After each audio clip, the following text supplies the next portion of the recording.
Dan juga wa israful kasal wa tawani wa ta'amumul qaid, memakai surban apa ikat kepala tuh sambil duduk. Di sini mungkin untuk yang mampu ya sambil duduk, mungkin mengenakan surban sambil duduk. Wa tasarhulu qaiman, pakai celana diri. Ya, pakai celana sambil diri. Ya ini banyak masih yang begitu. Ya. Untungnya habis dia pakai celana berdiri, ya, amal dia lebih baik lagi. Dia sholat, dia doain lagi orang tuanya. Dikit-dikit ditumpuk tuh, ditapis jadinya. Tapi kalau kita tahu ilmunya, kalau kita benar-benar menjalani dengan keimanan, keyakinan kita, insya Allah dari awal sampai akhir udah jadi magnet rezeki itu. Kalau kita paham, wah berarti nggak boleh nih, diri. Coba duduk, coba sambil ini. Gitu. Kalau pengen ngejalanin nih, benar-benar. Karena kadang-kadang kita sering lupa, lalai, ya lupa lah, namanya orang khilaf ya lupa. Al-Fakir juga kadang kalau lagi buru-buru begitu. Cuma kalau kita lagi pengen pikirin, coba kita praktekin sambil duduk nih, sambil jongkok atau sambil apa gitu.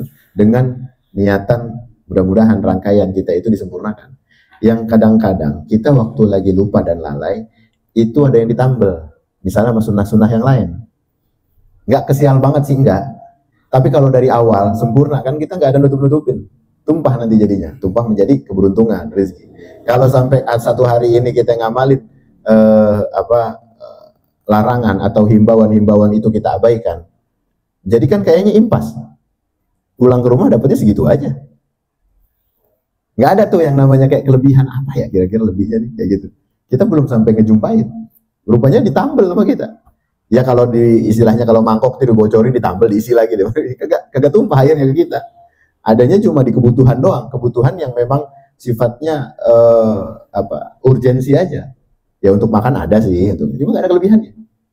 Nggak ada kelebihan yang membuat kita ini jauh lebih tenang.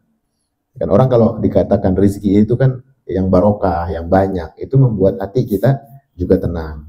Ya bahkan sebulan ke depan tenang, itu enakan lagi tuh. Waduh, ini udah buat tabungan nih. Itu yang membuat rezeki itu tambah barokah. Itu. Wah bulan ini beres nih istilahnya. Udah kita ada serapnya banyak. Itu yang membuat hati itu jauh lebih tenang. Nah, lalu kita sibukkan lagi dengan apa? Dengan yang kemarin kita bahas, bersedekah, ya. Kita payah bersabarnya kita dengan mengaplikasikan sedekah yang banyak. Sabar kita dalam menjalani itu. Oh, nambah lagi. Nah ini kalau kiat kita menjalankan tidak ingin diberikan celah dari larangan-larangan yang telah kita pelajari. Enggak sih ngebawa sial banget, enggak. Tapi kan kurang mantep gitu. Kalau kita sempurnakan dari yang pengetahuan kita tahu, lalu kita amalkan satu-satu, pelan-pelan kita jalanin, ikhlaskan perjalanan kita, insya Allah tertumpah dalam ketenangan rezeki tadi. Barokah, halalan thayyiban mubarakah. Gitu. Juga wa israfu wal kasl tawani wa tahawunu fil umuri kullu dzalika yurithul faqr. Ya, kikir juga. Ini pakai celana sambil diri juga tadi yang kita bahas, terus sama kikir pelit. Ya, udah pelit, ngeretan banget, ngadepin dari orang aja jika gua keluar. Ini ngebawa sial ini. Ngebawa sial buat dirinya, bukan buat orang, bukan. Orang mau udah dongkol, sama dianya juga makin kita pengen takol. Wah ada dia nih lagi. Gitu. Ini orang-orang yang kayak kikir gini ngebawa sial lingkungan. Juga membuat dirinya itu terhimpit dari rezeki yang banyak. Terlalu hemat juga, terlalu berlebihan dalam hematnya. Hemat ini dikit. Terlalu kebangetan pelit juga akhirnya ya orang kalau terlalu kan ujung-ujungnya ke bawah pelit. Ya pernah kita bahas kalau orang ingin waktunya bersedekah itu dia udah nggak mandang lagi pendapatan rutinitas yang kecil, yang dikit yang dia hitung. Dia udah mikir ini udah waktunya untuk mengeluarkan kotoran. Karena di dalam rezeki yang kita dapatkan, dari yang sedikit-sedikit kita kumpulkan itu, ada kotorannya yang punya hak orang. Maksudnya, kotoran itu bukan jadi kotor ke orang. Enggak, jadi orang sampai ke orang mau bersih. Tapi dia menjadi penghambat dan kotoran dalam diri kita sendiri.